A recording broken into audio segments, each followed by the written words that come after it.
after not making any moves yesterday before the trade deadline, then following that up by giving up 50 in one quarter to the Warriors, who they haven't beaten in the regular season since Christmas Day of 2014. As we all know, since CP3 and Blake Griffin teamed up, LA hasn't gotten out of the second round of the playoffs. Max, let's stay with this theme. Is it time to blow it up? No, it's been time to blow it up. You're a day late and $1 short at this point if you're the Los Angeles Clippers. Look, if you were just to stack the talent over the last several years in the NBA, Clippers are talented as anyone. You know, you look at Chris Paul, a perfect point guard, Blake Griffin, an unbelievable superstar. DeAndre Jordan's come such a long way and turned himself into a frontline center. They've had incredible talent, but it's not formed right. It's not in the right shape. If you look at the modern NBA and how you play five out, how the Warriors do at least, and they're the dominant force in the Western Conference, you need to either be able to do that to address, by the way, Will, the strategic difference is you actually have to address Draymond Green. You know, you have other point guards, not as good as Steph Curry, who can shoot from 7 feet out and still hit threes, Damian Lillard and others.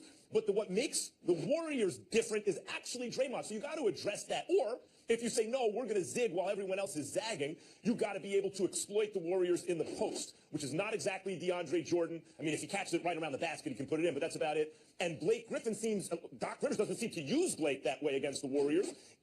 Or Blake doesn't seem to be willing to get down there. So you have the talent, but it's not formed in the proper way if you just stacked it high, but it's not specific enough to address the Warriors. So they needed to move someone like a year ago, but Doc Rivers, the GM, is undermining Doc Rivers, the coach. Yeah, and that person needs to be Blake Griffin.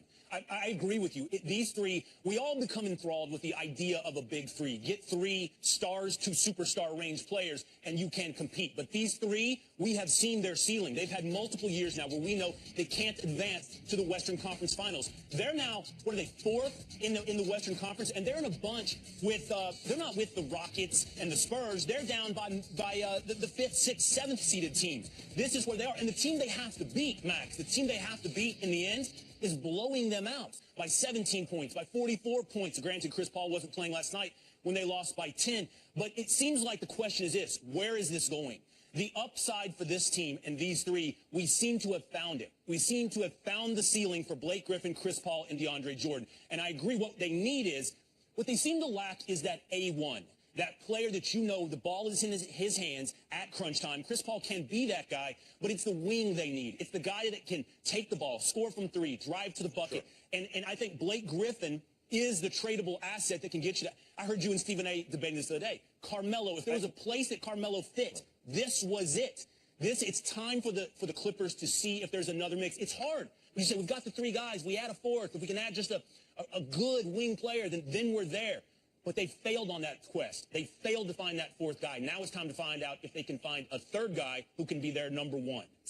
Carmelo would have made a lot of sense because he wouldn't have been that difficult to pick up. If you're willing to part with Blake, you could have probably done a 3-team deal, gotten Carmelo and other stuff, and that would have addressed what you're talking about and ultimately acted as a lure potentially for LeBron James, as Dan Gilbert really sours that relationship, because LeBron's always said he wants to play with Chris Paul and Carmelo Anthony, and there they'd be sitting in Los Angeles waiting for him with DeAndre Jordan. And here's why it was so important that Doc Rivers, the GM, get this all right. And I'm not just talking about him handing his son, who was like a bubble D-League type all-star level player, like he's like really good for the D-League, maybe okay for a backup almost in the NBA, not quite. And he's made improvements, but not worth the contract that Doc handed him. I'm not even talking about that. I mean the stubbornness. Part of what makes Doc the coach great is his loyalty to players and the way he believes in them and gets them to believe in themselves and rally around each other.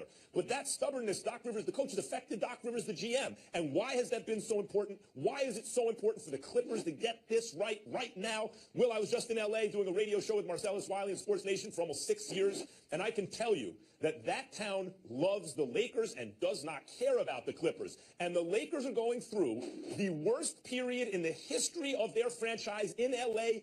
by far. It's not close. The late, great Dr. Jerry Buss, greatest owner in the history of American team sports by far, passes away. The team's in turmoil. The Chris Paul trade doesn't go through. They've reached a very, very low period in their history, and it's ripe in L.A. right now, particularly with exciting players like Blake Griffin, for the Clippers to win a lot of those young fans in L.A. And instead, what we're seeing is the Lakers now look like they're going to be on the rise. They have cap space.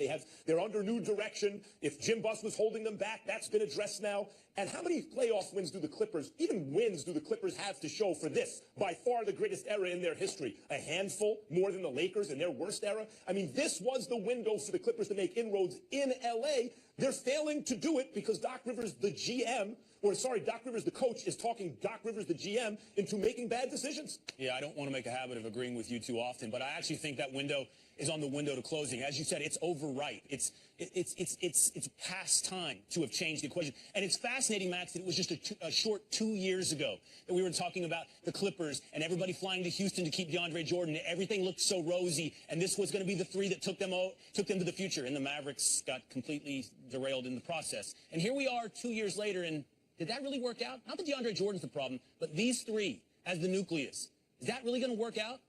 I think we already have the answer. They've never been to a Western Conference Finals. Yeah, I think we have the answer. Max, on that note, it's been 46 seasons that the Clippers haven't reached a conference finals. That's the most in NBA history by far. Not to pile on, just did. Let's leave it there, folks. Up next, the Celtics were involved in rumors for a whole bunch of players, but decided to stand pat at the trade deadline. Does this mean they gave up their chance at winning a title this year? Plus, Charles Oakley was at the Knicks game last night, sitting next to an owner. No, not James Dolan. Again, you're almost there, folks. Good day. It's First Take. Thank you so much for being with us on a Friday. Max Kellerman is in NYC. Stephen A. is off for good reason. He is getting an award. Congratulations to him. But you know this man. We're in good hands. Will Kane in the house for a full 2 hours.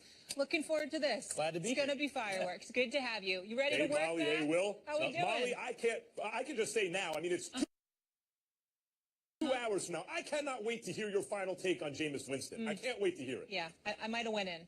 So people, please stay tuned for that towards the end of the show. But you know who else went in? Draymond Green. Thanks for queuing me up, Max. He never shies away from a microphone or a technical, racking up his 11th of the season last night in the Warriors' 10th straight regular season win over the Clippers. Green was talking trash all night, even telling Pell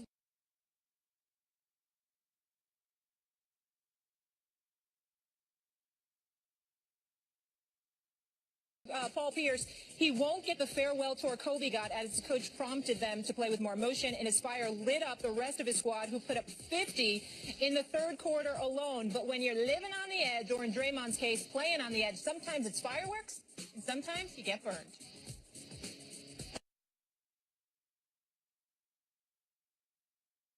I wasn't arguing, though. I said how. Whatever happened. How many arguments you got into your life and you said how? Answer the question.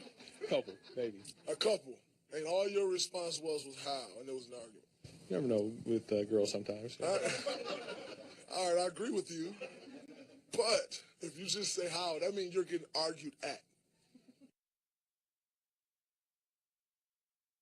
You're not arguing if you say how. I told him, I said, let's see if we can take a different tack, and myself included, let's lay off these guys, I want Draymond to go right up to the edge and not cross it. And that's asking a lot because it's, he plays right on that edge all the time. That's why he's so great. That's why he is who he is. We need that from him. As we all remember, in last year's finals, Draymond's suspension clearly held them back from winning another title. Max, will his dramatics hold them back again?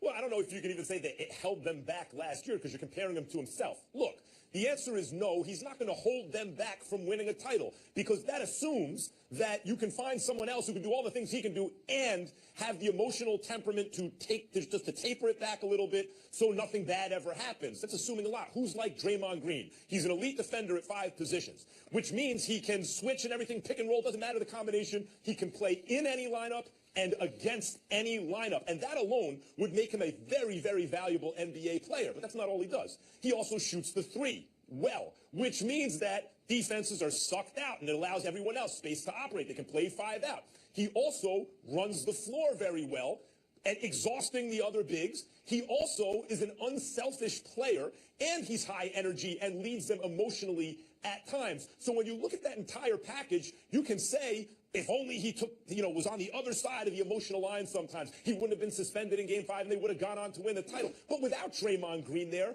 who says they're anywhere near a championship? I will remind you that in Game 7, down the stretch, if Steph hits one shot, Draymond Green is the MVP of the finals. That's the finals that included LeBron James, Steph Curry, and Kyrie Irving.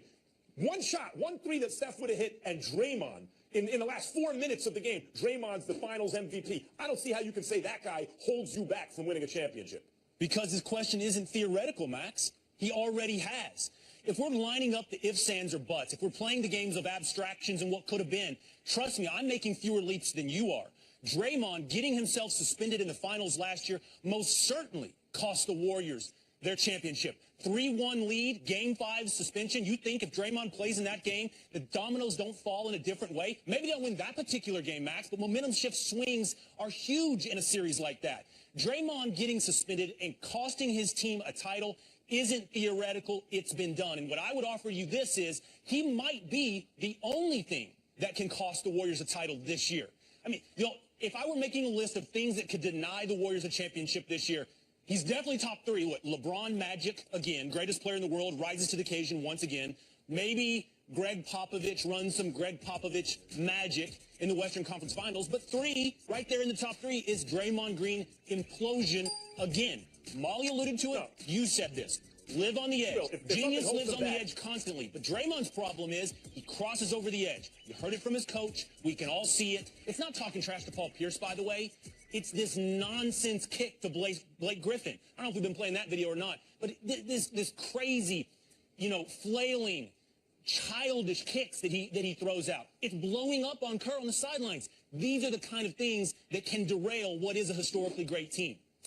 If something derails the team, it's going to be the interior defense against a team that can post against them. And I don't know who that team is because they don't have Bogut anymore. That's the kind of thing that'll derail them. Look, teams with players who have the kind of personality that Draymond does, or fiery temperament, key players with a fiery temperament. I think of Dennis Rodman a lot. Of course, the question is always, ultimately, if they succeed, can that player walk on the right side of the line? And LeBron James, to his credit, identified that emotional weakness in Draymond Green, exploited it, got him suspended for that one game. But the fact, talk about theoretical, you don't know that they win that game with Draymond or the series with Draymond. That's theoretical. Nevertheless, all you're saying is Draymond can be an even better player if he checks his emotions at times, at just the right time. That's not saying that he's going to hold them back from winning a championship. I will give you an example.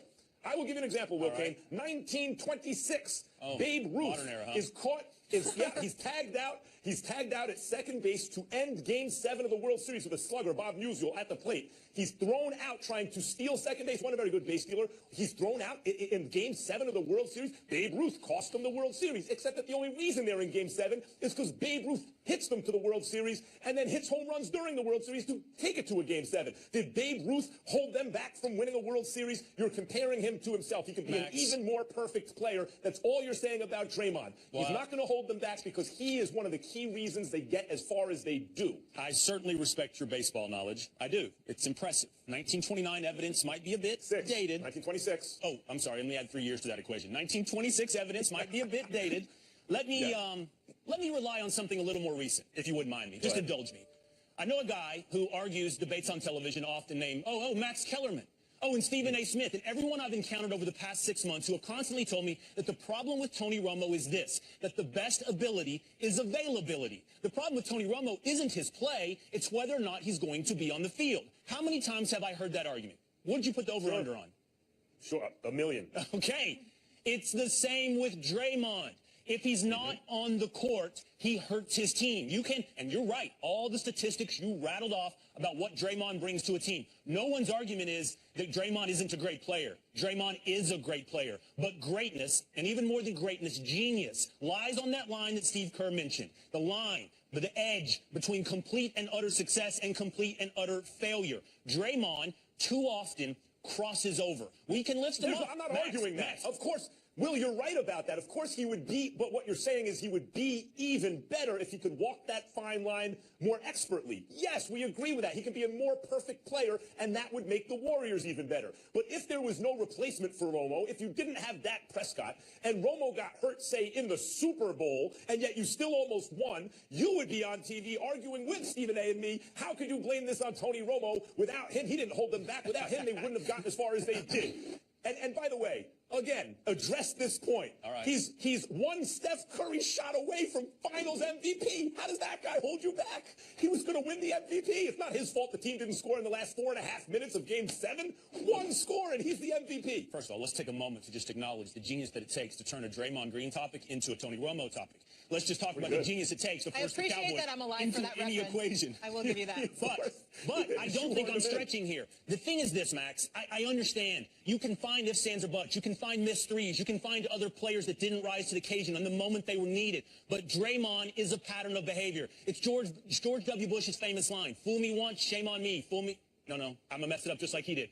Fool me once, shame on you. Fool me twice, shame on me. It's now on us. It's now on the people that keep making apologies and excuses for Draymond. There are two moments that you need last night. You need to see that kick against Blake Griffin and know that it's a pattern of behavior that goes now, half a dozen deep. If you think it's a good bet to say that won't happen again in the NBA playoffs or in the finals, you're making a bad bet. But more importantly, Max, real quick, more importantly, it's blowing up on Steve Kerr like he did last night because that shows internal team dissension. They keep a cap on it. We've heard the locker room stories. They've kept it wrangled. I question how long you can do that. There's no question, Draymond, were he to control his temper in those moments more finely, he would be an even better player. That's a long way from there to he's holding them back from a championship when he's one of their most important players on one of the greatest, at least regular season teams ever. I don't think he's holding them back. I think when you line up the risk factors to a Warriors championship, he's in the top 3. He might be number 1. Speaking of... I mean, risk factors to winning another one. Go ahead, Molly. Speaking of blowing things up, the Clippers might have wished they did that on the wrong side of that game after not making any moves yesterday before the trade deadline, then following that up by giving up 50 in one quarter to the Warriors, who they haven't beaten in the regular season since Christmas Day of 2014. As we all know, since CP3 and Blake Griffin teamed up, LA hasn't gotten out of the second round of the playoffs. Max, let's stay with this theme. Is it time to blow it up? No, it's been time to blow it up. You're a day late and $1 short at this point if you're the Los Angeles Clippers. Look, if you were just to stack the talent over the last several years in the NBA, Clippers are talented as anyone. You know, you look at Chris Paul, a perfect point guard, Blake Griffin, an unbelievable superstar. DeAndre Jordan's come such a long way and turned himself into a frontline center. They've had incredible talent, but it's not formed right. It's not in the right shape. If you look at the modern NBA and how you play 5 out, how the Warriors do at least, and they're the dominant force in the Western Conference, you need to either be able to do that to address, by the way, Will, the strategic difference is you actually have to address Draymond Green. You know, you have other point guards, not as good as Steph Curry, who can shoot from 7 feet out and still hit threes, Damian Lillard and others. But what makes the Warriors different is actually Draymond. So you got to address that. Or if you say, no, we're going to zig while everyone else is zagging, you've got to be able to exploit the Warriors in the post, which is not exactly DeAndre Jordan. I mean, if he catches it right around the basket, he can put it in, but that's about it. And Blake Griffin Doc Rivers doesn't seem to use Blake that way against the Warriors. Or Blake doesn't seem to be willing to get down there. So you have the talent, but it's not formed in the proper way if you just stack it high, but it's not specific enough to address the Warriors. So they needed to move someone